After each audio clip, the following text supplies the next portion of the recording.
Okay.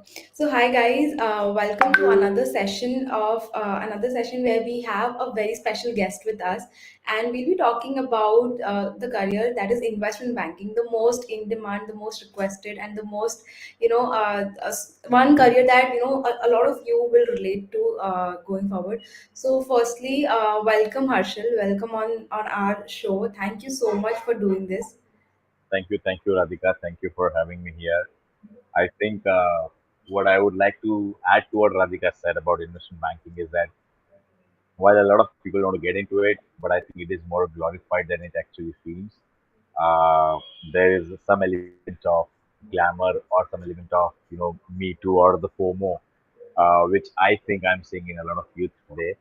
But having said that, obviously it's a very rewarding career if luck favors you, and otherwise, if it doesn't, it's very enriching career. I'm sure a lot of you guys who want to get into it and who will get into it, will echo with my words in the future. Awesome. So I'll quickly start with Harshal's background. So he has been into investment banking for the last 13 years now. He's worked on various deals. These deals would include private equity deals, mergers and acquisitions. He's done Indian deals, cross-border deals, and a lot more. He's worked with various companies. So Harshal, why don't you tell us about your journey, how it started, and how is it as of now? Okay, great. So thanks, Radhika, for the introduction once again.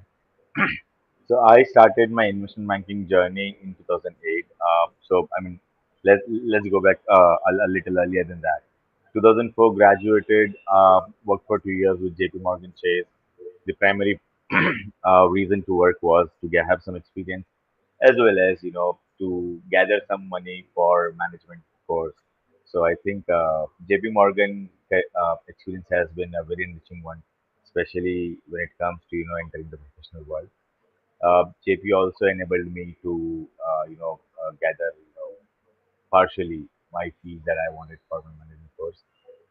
Cut back to 2006, 2008 was the academics for management. Was at 2008. I was one of the first guys to get placed through campus placement with Future Group. They had a retail lending arm called as Future Capital, right? This was in March 2008, right? So got placed with Future, and then coming back to September 2008, which is when the great Lehman fall happened, right? So I also take pride in saying that I'm one of the first guys to get kicked off as well, right? I mean, one of the first guys to get placed to campus and one of the first guys to get picked up as well. But I think that worked as a favor for me because of the lemon thing happening, right? A lot of openings across the market. A lot of people were losing out jobs. A lot of investment bankers who were experienced, had lost jobs. But by virtue of their experience and by virtue of the kind of salary scale that they would be existing into, right, it was difficult for them to place a job or hand over a job, at that point of time. So I think in September 2008, before I actually quit Future Group or Future Capital, I landed up a job with Meghraj Capital. And I'll be honest with God that I just knew that they were into investment banking, right? And we've read about it in academics, right? But we've not worked in it, right? So for me, it was as good as a new field, right? Because earlier I was doing credit underwriting at Future Capital, and now it's IB, right? Which is a little different than what my earlier role was. So before in September 2008 is when I started Meghraj Capital. I joined as an analyst, right? I used to work on petty things like making a profile of a company or trying to understand a company, what are the business, the history, the promoters, the product segment, the competition, and stuff like that, right? So more so, it used to be in the initial days. It used to be work where I would just you know, cull out data, dig data from various sources, and just push it to my seniors for their quick reading, for the quick analysis, or for their quick interpretation of their understanding on the sector or the business, right? So earlier it was just that, where and by virtue of that, having worked on that ground root level is very necessary for a candidate to be a good investment banker, right? So while I'll tell my journey, I'll also tell some of the things that I carry in my mind to be able to process a career, right? So you can never expect as a starter, right, to give things ready to you on a plate, right? My senior once told me that if you don't know something, right, that's fine, it's not a fault, right? But you first make an effort to understand yourself, and then you ask me. I'm here to teach you, I'm here to guide you, right? But at the same time, if you know, let's say, what is a structured finance, if you don't know that, you just don't come up to me and say, boss, what is structured finance? No, that's not how I work. You first have an understanding for yourself, Google it, read about it, do anything that you can do, right? I want to see your effort. Once I've seen your effort, I'll put twice your effort, to make you understand, what you wanted to learn from. So the first thing is, don't expect anything ready on your table, right? If you want to be a good banker, you have to start from scratch, and that means going to as low as going to the company, understanding the website, the contents of website, trying to gather as much as data possible for you to be able to stitch a story in your mind. Whether that story is right or wrong, let your guide or let your boss take a call or guide you on that, right? But what is important is making that first effort is very important. So yeah, I started as analyst, and then eventually the hierarchy in IB is kind of similar across the organizations. Analyst, then you become associate, then you become senior associate, then you become AVP, then you become VP, then you become head, then you become director and stuff like that, right? So I think in 2008 I joined as analyst, and I worked until 2015. I quit. I left that firm as a senior associate, right? So analyst, associate, senior associate. The progressing in iBanking is not that frequent in terms of the designations, right? Uh, Different firms may have different ways. They may have different grade scales or pay scales, grading and designation mapping. The firm that I worked is called as Meghraj Capital Advisors. It's a very it's a small and lean firm where we did not want to follow too many layers, so it was kept simple. Uh, the progression also happens basis your number of years of experience, basis the projects that you worked on, basis the deal closes that you worked on, right, and basis your contribution to the firm in terms of apart from what is expected out of you, right? So a lot of factors that matter into this. From an investment banking perspective, let me just tell you that an investment banker is someone who acts as a corporate advisors to companies, startups, firms, businesses, right? And here, what you essentially need to do is, understand the company's business, understand what the strategy is, and in the process, you also, probably advise them on, what strategy should they follow, right? Uh, there are two things why, people often require investment bankers. One of the major reasons is that, let's say I'm a promoter of a company and I'm focused on my business, right? I am biased towards my business. I'm biased towards looking at the business in a certain way, right? Vis-a-vis when an outsider looks at it, right? He looks at it from a 3-degree perspective, right? The perspective becomes different. So this way, I think a lot of companies, corporate startups also advise, uh, also appoint advisors or iBankers, is because they want to have the outside perspective. Second is they also want to have an updated knowledge of what's going on in the market, right? If I were to go and find out about some competition, it would be a little obvious that I'm trying to do it out of some intention, right? When you have an advisor, right? You advisors are like your ears and eyes in the market, right? And basis that advisors would come and suggest you that this is the better way of doing things, right? I'll tell you, there is no right way or wrong way in planning, right? It's only once you execute it and once you see the results of it, you can claim that this was right or wrong, right? So there's no right or wrong way, but there can be better ways of doing the thing, right? So 2008 to 2015, I worked on multiple M&A deals, cross-border M&A deals. Meghraj used to have a very good name in market for Indo-Japan corridor, right? Because we had offices across locations, and in Indo-Japan is something where Meghraj has worked for a fairly long time and have worked on multiple transactions during my stint at Meghraj, and this is my stint one at Meghraj, right? I'll say the first innings at Meghraj. So during my first innings at Meghraj, worked on multiple Indo-Japan cross-border M&A transactions, worked on multiple private equity transactions, I also worked on capital markets related transactions. Now, capital markets is something, it's a little different animal. Uh, Let me just throw some light here. Is basically any company which is listed or going to be listed has to follow SEBI rules and regulations, right? Just to simply put, SEBI is like the watchdog for the public markets or listed markets. Why? Because public markets is public's money, right? Someone got card, right? So that's what SEBI's role is in terms of to safeguard the public or the investors' money in the public markets, right?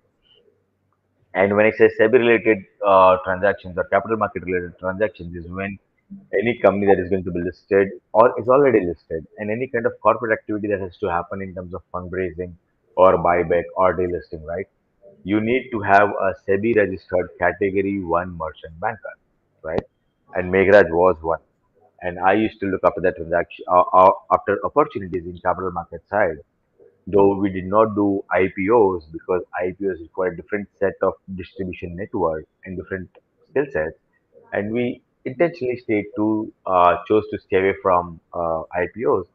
But apart from IPOs, I've done open offers, I have understanding of delisting, buyback, ESOPs, and things like that, right? So, so SEBI-related activities are called as merchant banking activity. Merchant banking will form a subset of investment banking, to be honest, right? So if I were to put in investment banking, it could be fundraising. Fundraising could be in the form of equity or debt, right? On the debt, it will be debt syndication, wherein you liaise with banks or with NBFCs and financial institutions and raise funds, raise debt funds, right? On the equity side, it is private equity funding, venture capital funding, angel funding. Family offices are now coming into picture, and these days a lot of HNIs are also turning to be angel investors, right? So any kind of equity raising will fall under this. The second section is the inorganic growth strategy, which is mergers and acquisitions, where companies may want to buy out smaller companies, companies may want to eat up competition, companies may want to sell off some of their business units that they think are not core, right? So any kind of marrying of two companies is what I'll put it as mergers and acquisition. Typically, in mergers and acquisition, there is a strategic angle to doing that particular activity as compared to the equity and debt financing, where the intention is only monetary gains or monetary support, right? But on the M&A side, it's more strategic in nature, where businesses see that 1 plus 1 is not going to be 2, but 1 plus 1 will eventually lead to 11, right? So that's the kind of camaraderie that one has to figure out in a M&A transaction. So yeah, fundraising, M&A, and merchant banking, right? These are, I think, the broader heads of investment banking that I would put it at, right? Uh, Again, on the merchant banking side, there is equity and there is debt, right? Which is basically there are NCDs and stuff, right? Which also get traded and stuff, so, right? So if someone wants to focus on merchant banking, it's a whole different world, right? And one has to be clear whether they want to get into merchant banking or iBanking, right? Uh, I can tell you one thing, don't spread yourself across a lot of things, right? You spread across something that you think you have passion for, liking for, and follow it, right? For example, I prefer more of the PVC fundraising over capital markets.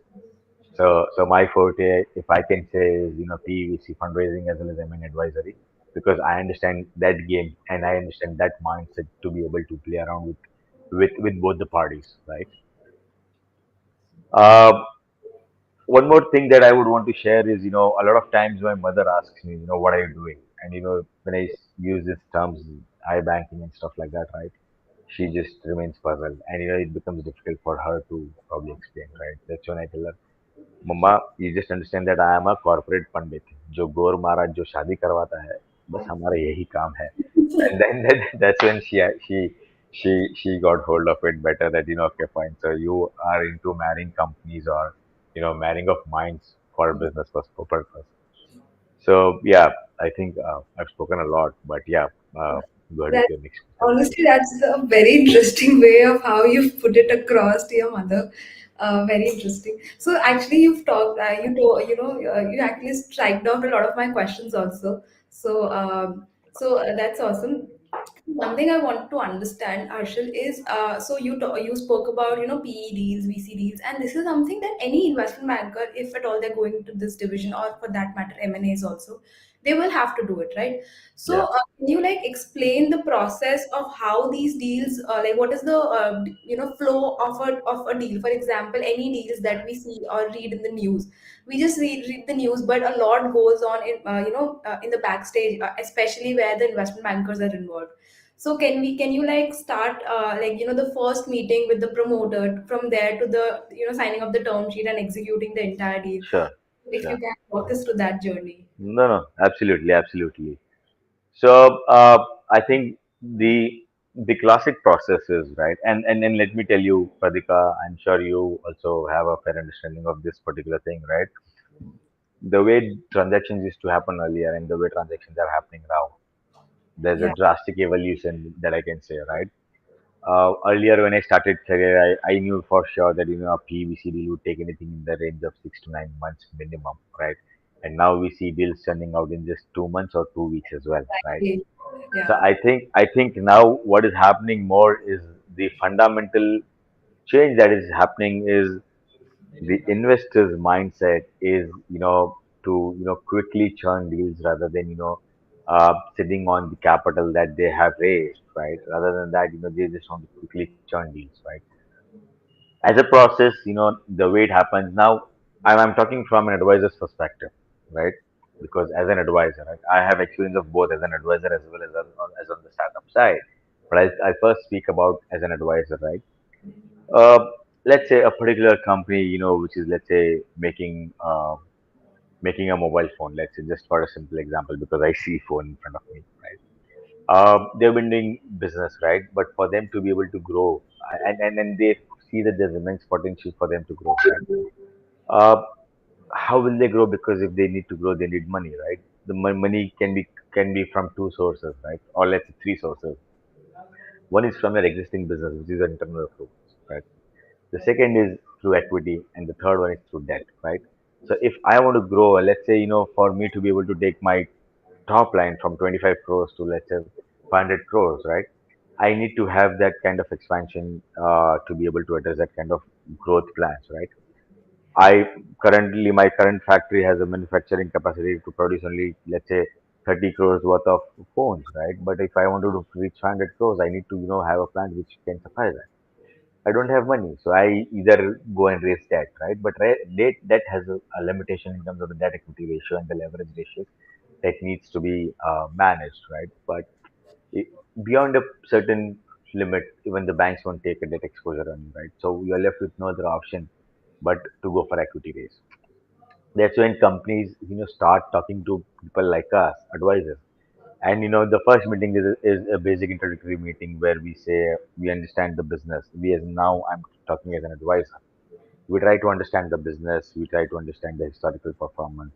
We try to understand the promoters. We understand their growth plans, their strategies, right? This is the first meeting, right?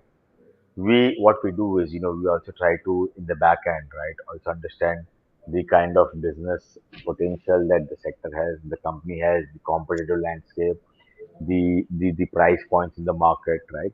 It's a whole lot of different gamuts of the business that we have to analyze, right? As an advisor, what I do is I always analyze that if I had the money, would I invest into this or not? Right? That's how I start evaluating, right? Because if you are convinced, then you have the power to convince others, right? But if you're not convinced yourself, right, then you're just, selling it artificially. You're not, putting in your heart and effort, right? So we understand the business. We go back to office. We do our further research. We try to understand the durability. As an iBanker, you would have certain connects in the industry. You also at times try to do a soft check. When I say soft check, is you pick up a phone and I say, "Hey, Radhika, you're with this fund, right? Just tell me, if something like this comes up, would this be of interest?" Radhika would probably say, "Oh, this is interesting. I would look at it." Or Radhika would say, "No, no, no. This sector has this challenges. The sector is overcrowded. The margins are thin, right? The longevity is not that great. The branding is like, yes, a lot of other stuff, right?" So while we have our own analysis, right, we also try to assess how the investor world would view it, right? And basis that, then we decide to, whether to take up the mandate or not. So mandate is nothing but a formal engagement with that particular company is what we call as mandate, right? So basis a lot of these, triangulation of thoughts and views, internal views, external views, we try to take a call whether this is doable or no by us, right? Once we decide that this is doable, we get into mandate signing. And on mandate signing, we then actually start our work on preparing the actual business plan, which is basically concretizing it. In my experience, the business plans that I get from founders and the business plan that actually gets presented, there's a vast difference. Right. It's like hathi and ghode ka farak, right? Correct. And and the other challenge that you young buddy wannabe iBankers will face is that all entrepreneurs think that they have all the documents ready and you just need to raise funds, right? Which is I think a very ambitious imagination, because when you get documents, you realize that these are not in shape, and you actually end up doing the whole stuff by yourself because you understand how the investors want the data and how they're going to perceive it, right? So as an advisor, your value addition is presenting the data in a way that the investors would find it easier to comprehend, and not the way the companies want to present it, Correct. right? So that is one of the key. The documentation process could take anything in the range of, let's say 2 weeks, 3 weeks to even 6 months, right? It also depends on the readiness of the company to be able to provide the information that you require, right? If there is a company that has owned operations, the longer it takes. If it's a startup, I mean, the challenge is lesser, right? But the challenge then is that you don't have data to present their capabilities, right? Yes. So yes, every case will be unique, right? Uh, so this entire documentation process is where you sit down with the founders, the key management, and try to capture their vision plan into the documents that you're gonna use as a pitch, right? In the process, you will have your value addition, right? In the process, there may be certain more brainstorming that will lead to a better outcome of the plan rather than what the promoter had originally envisaged, right? So we prepare three main documents, if I have to put it that way. One is the detailed information memorandum. The other is a detailed financial model. And the third one is nothing but it's a teaser, which is teaser is nothing but it's a summary of these two documents. Now again, to talk very colloquially, teaser is like a trailer of a movie, and the detailed information memorandum and the detailed financial model are like part one and part two of the movie, right? So so we have these investor documents ready, right? Once everything is ready, we decide to launch it in the market. When we say launch it in the market, it's not like an IPO. When we say launch it, it means that we initiate as advisors, we initiate our efforts of reaching out to the investors, right? And then depending on, so I'm going a little detailed so that your audience who's be looking at this will have an idea of how Yeah, it goes, right? please feel free to, dive as much deeper as you would want to. Yeah. So once we decide, right, then we actually, as an advisor, we take calls whether we want to send this on a no name basis or on a name basis. When I say no name basis, is because at times what happens is there are a lot of investors in the market, right?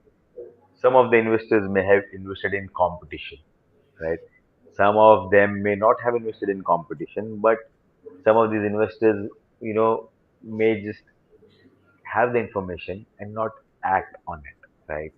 So like for example, even when we go shopping, right, we shop across four, or we visit four stores, right, and then we buy what we like, right? So a Right. lot of investors also do that, and there's no harm. In fact, if I would have been an investor, I would have been doing the same stuff, right? Because I would want the best pick in a particular business segment, right? So typically, what we do is we send a no-name teaser, which means that it's a 3-4 pager deck, which does not disclose much about the company's identity, but it discloses about the company's business and the company's growth plans, right? Now, basis this. The investors come back to us and say, look, dude, this is interesting. I want to know more about it, right? And then depending on our comfort with that investor, we either send a named deck or we get into signing an NDA, which is called as a non-disclosure agreement, right? Which basically says that, everything that you tell me, I'll keep it secret and I'm not going to tell anyone else, right? And I'm going to use this information only for the purpose of evaluation and for no other purpose, right? So, I mean, I'm sure you know what an NDA is, but I mean for the audience, right? So then we sign an NDA with the investors, and that's when we actually ship out to them the detailed information memorandum and the detailed financial model.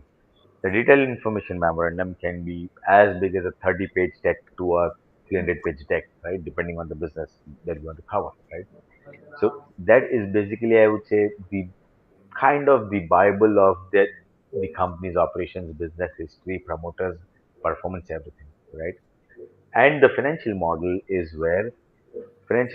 nothing but it's a calculation where you have the historical financial performance as well as the future projected numbers, right? So the FM has to be read in conjunction with the IM, where IM gives you the story narrative and the FM gives you the quantitative side of that story or narrative, right? So that's how the whole story is stitched. Once the IM and FM is shared, investors would typically take a week or 10 days or 2 weeks, depending on their convenience of the workload that they have, right? And then multiple rounds of discussions and meetings happen.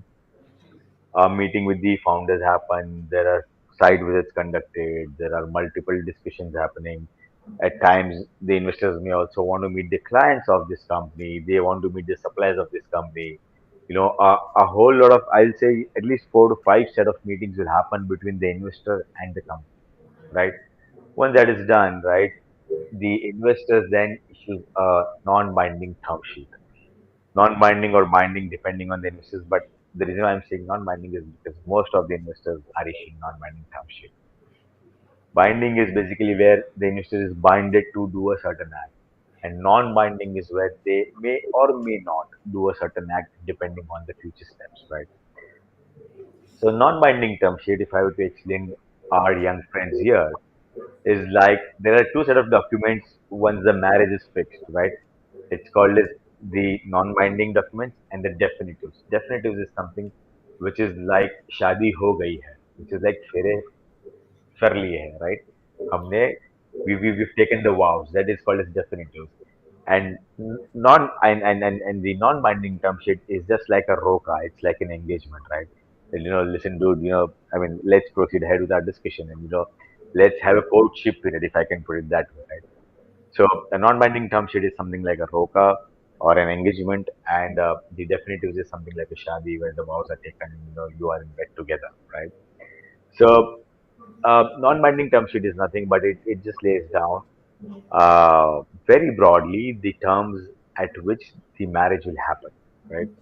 The terms at which the new investors will get certain rights, the terms at which the existing promoters certain rights will be protected. There will be certain restrictions. So it's kind of, let me say, it's kind of a trailer of the larger picture of the definitives. Okay. When the definitive is, it also covers things like what stake, how much percentage, board seat, affirmative rights and stuff like that. There's a whole lot of rights that come along, when the money is on table, right? Once this has happened, both the companies or the investors and the company has signed the term sheet. That's when the due diligence process begins, right?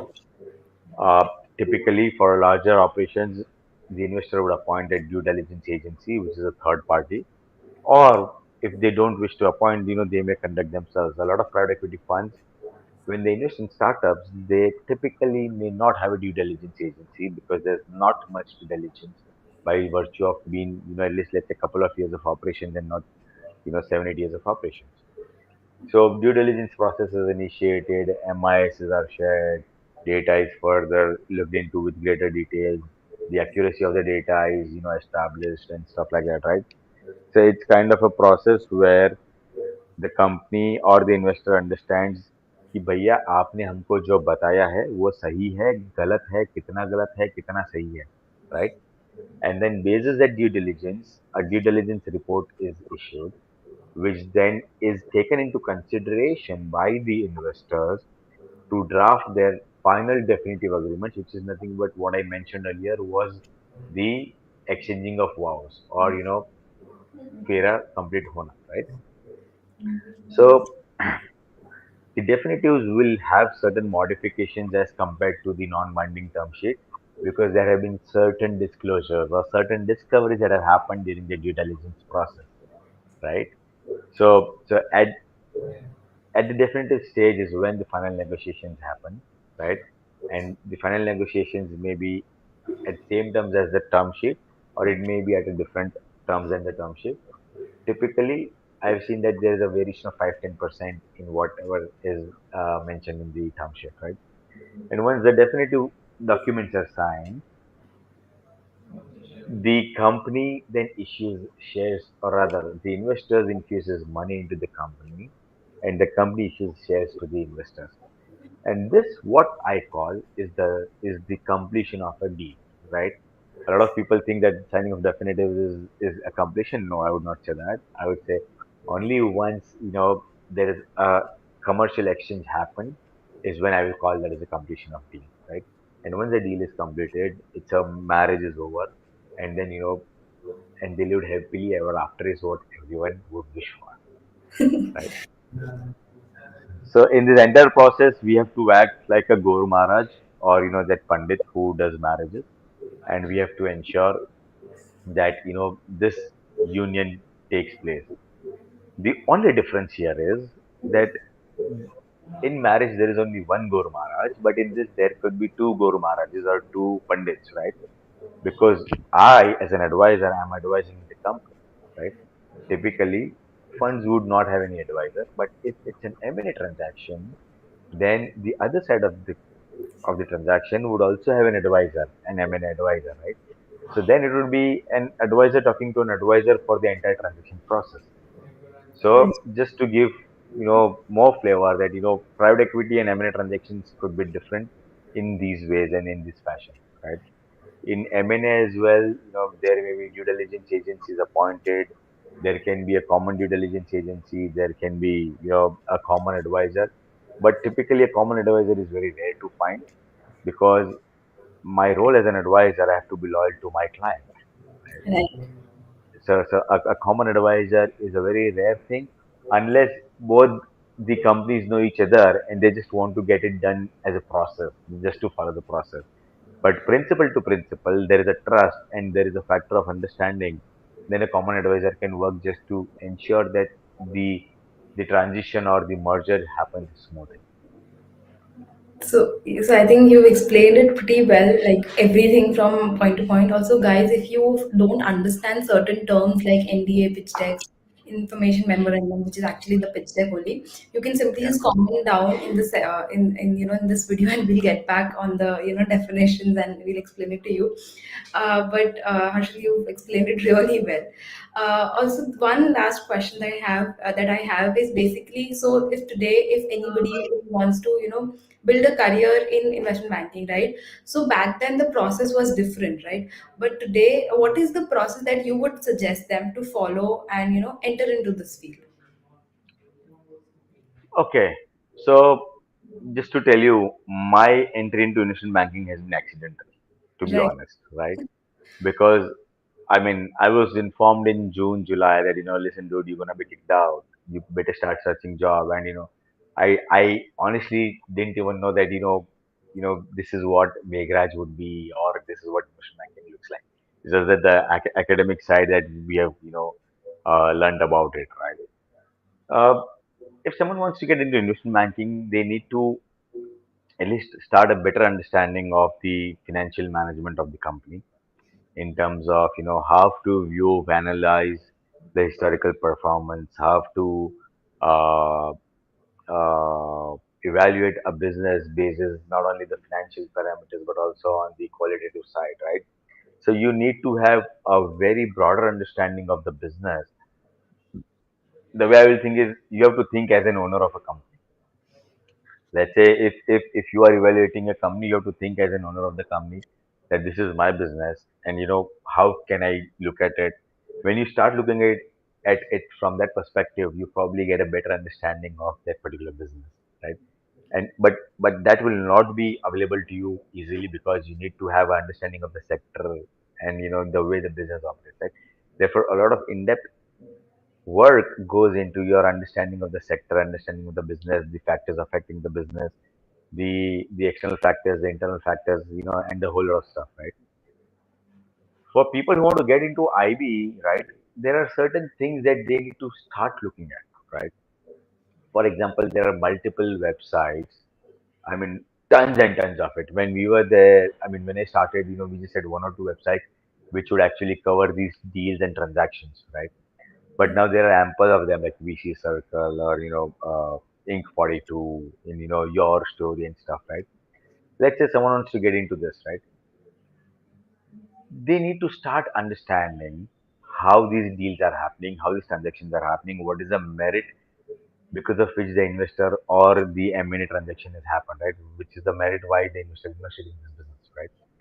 So let's say if students today wants to get even started, right? What they can do is, let's say, go to Your Story, and they pick up any sector that they like. Let's say personal care, right? They start reading news announcements, a deal announcement of things that have happened in personal care, right? That's when they'll start having, and then take a blank piece of paper and start putting in names that you see there. Well, like Hona's a consumer, which is Mama Earth, right? Then there is Plum, and then there is I mean tons of it like Biotic and right. You try to understand, there are so many brands yet they are getting funded, but there will be fundamental difference in their business model, right? Like for example, Biotic has taken a route where they are supplying to most of the Horeca segment, which is basically the hospitality segment, right? Right. And if you see earlier, you would go to a Lalita, you would go to Taj, you would get Taj, shampoo and stuff. But now you see it's like Biotech, right? All Because biotech. correct. Yeah. Why? Because the hospitality industry thinks that Biotech is a brand name that can carry the weight of their hotel's brand, right? So they approach it differently, right? The Right. hospitality industry has been in existence for like last 100 years, but no one thought it this way, right? So youngsters, or the incumbent guys out here should be viewing it the businesses in this manner, right? Once they start mapping, players in the segment that they're tracking, right? What is their unique proposition? Where are they strong? Whether it's a regional play, whether it's a sectoral play, all those things. And on the other hand, they also start mapping investors, right? That's how they will get a flavor कि boss ये sector में ये players है, this sector runs this way, and these are the investors, their view on the sector is this, right? This is on the qualitative side. On the quantitative side, these articles will also have top line numbers, profitability numbers, not all though, but some, right? They now then start to link those numbers to determine how the value is derived, right? Some articles will give you that the top line was so much, so much, so much, and the margins was this much, right? Some maybe top line was so much and the margin and the PAT was this much, right? There will not be always a direct data point that will be available to you. There will be always the inferences that you have to derive, right? So with those data points, and then on the other hand, you will have what amount was invested and what stake, right? That will help you to get what is the value. This value you have to then compare or link it with the top lines or the margins of the company, right? And that's how you try to assess the boss, which means that this company is at a 25 crore top line, but the investors gave them a 250 crore valuation, which means that the investor's mindset is that they are willing to pay 10 times of their revenues to buy a stake in this company, right? Right. And similarly, they can also understand that how others company could have been valued, right? Uh, a lot of data is not available. For example, in any deal announcement, you will see at times they don't disclose the deal amount and they don't disclose the stake, right? You can't do anything, right? There are ways to find that out, but that will only be once the financial returns are filed by the company, right? But Right. until then, you don't have other option. Then in such cases, what you would try to do is you try to evaluate the company's value basis certain qualitative parameters, right? For example, a classic case, ओला में इतनी सारी funding हुई है, just as an example, right? And then a lot of times the deal value as well as the deal stake was not available, right? Hmm. Then the way to probably evaluate that is, with every deal announcement, right, they will always give some qualitative number. Like, currently Ola has 200,000 cabs on its, Right. platform, and it has catered to more than 25 million customers so far. On an average monthly, they cater to, 1.5 million, riders and stuff like that, right? Now, when you start mapping these qualitative parameters on a timeline basis, as many announcements that you read or as many news articles that you read, you will start getting these numbers, right?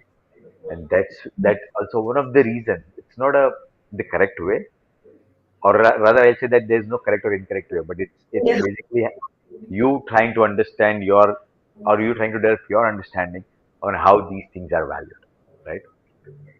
So coming back to your question that how can your audience get into it. If you have interest in this, is the point number one. You should be interested in I mean, why did this guy invest, right? And what is in it for him, right? Then they can get started with this, right? And I can tell you, and it's an open invitation to the audience that is spending the time here. At any point of time they want to understand how to get started, I'm always available here. I'll be happy to guide. I Um, have I have myself been not formally trained in IB, but I have learned from my seniors, and I think I owe that responsibility to also pass on the learnings to the younger ones, if it can benefit them in their career. so that's really awesome. So what I'll do is I'll link your LinkedIn profile in the description also. So if Sure. somebody wants to reach out to you, they can do that. Yeah. Uh, Also, one last question, Harshal. So, if anybody is trying to, is actually trying to get into this field and struggling, or maybe not struggling, what is this one piece of advice that you would want to pass on to them that that they might need right now? Okay. So as a career, right? I'll always say in this last 15 years, there are multiple learnings, to be honest, right? My first learning is that, investment banking is very demanding job, to be honest, right? Uh, have spent, like 16 hours at office, right? Have carried laptop on weekends if I'm traveling. In my last 15 years, I don't remember even one single trip where I did not carry my laptop because of the complexity of the business, right? Having said that, it doesn't mean that it is required for everyone. But I think you know the notion around the IB industry is that, boss, once a banker, always a banker. It's like a soldier is never off duty. वैसी वाली ही feeling में आपको ढांचा जाता है, right? What I would say is, you know, while career is important, please also focus on personal life. Give time to family. I think in the last 15 years, if I would say something that I regret is not being able to do that, right? And therefore, I mean, I chose to go my own way. I mean, I quit my job last August, and now I'm an independent investment banker and corporate advisor,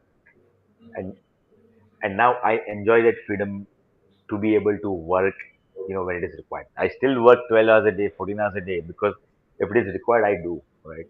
But I actually ensure that I'm able to give that kind of time to family. So yes, for everyone out there, please focus on career, but also please do give some time to your family members. That's my first advice, right? The second advice is love your work, right? Love your work, but not the company.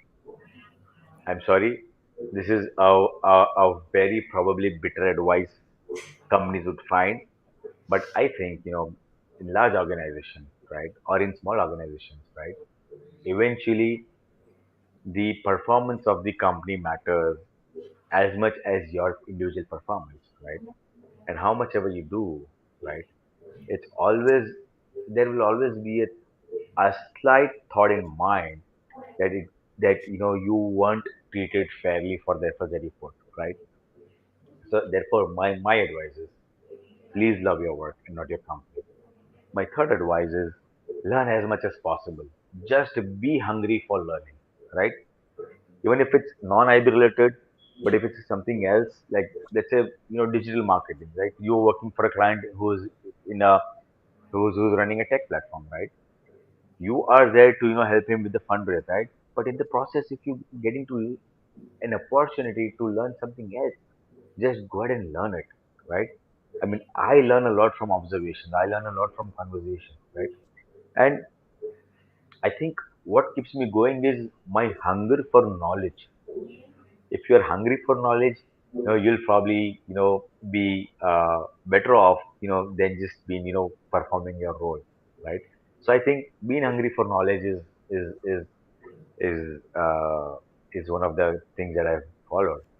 And the last but not the least is a sense of ownership. If it is your job, you have to own it, right? Now, the moment you own it, right, you're not gonna perform your duty. You're gonna perform your soul into it, right? For guys who will get into a job, they'll just say, okay, ठीक है ये काम है कर दिया. No, when I put my, I mean, when I work on something, I put my soul into it, and I am responsible for the good outcomes and the bad outcomes, right? And when I say this, I also mean that the sense of ownership has to be unilateral, which means that if a colleague of mine has done a mistake, or if a junior of mine has done a mistake, right? But if it has passed through my eyes, if it has passed through my email ID, and if I have not noticed it, then it is my mistake. It is not my colleagues or my juniors' mistake, right? So this is what I say: sense of ownership. If it is your job, it is your job, no matter whoever has worked on your behalf. You are responsible for it. So I think these are the things that I've learned over these many years of investment banking. And I think the other critical element is relationship management, without which the industry probably would be futile for you as a career. Relationship management is something that one has to be an expert at. It could be anything. It could be just dropping in to say just hello, just around, or putting in wishes when you hear a deal, and you just say congratulations on your deal and stuff like that, right? Because out of sight is out of mind, is what I believe. So I think yes, I mean, these are the things that I would probably, and let me tell you, I'm not the wisest guy around, and I'm still learning. I'm still learning, right? So I mean, these are some of my thoughts that I thought I can share with your audience. So that's really awesome, Harshal. Actually, I've learned a lot from you as well, and this is one of the most interesting interview that I've ever had, because the way you've explained a lot of things, that's really interesting. Plus the advices also that you've given, it's not just specific for investment banking. I think any other role also, you need to own things. You need to, Yes, you need to take responsibility. You need to learn. So I think that is also very much apt. And yeah, so thank you so much, Harshal, for thank you. taking out so much time, and especially on a working day, and helping our audience, building their careers ahead. So guys, I'll be ending this live here. Thank you so much, Harshal. And if you guys have any questions, any doubts, you can either comment down, or you can reach out to Zebra Learn team, or you can reach out to Harshal also. I'll link down his LinkedIn as well. And thank you so much, Harshal, once again. Thank you so much, Radhika, for your time, and thank you to Zebraland for having me here. I am not sure if I was well qualified to be here, but yeah, I think I hope I've done justice to your audience and your time. And I wish all the very best to Zebraland, and also wish all the very best to the audience of Zebraland in their future endeavors and career. Thank you so much, Harshal. Thank you so Thank much. you. Awesome.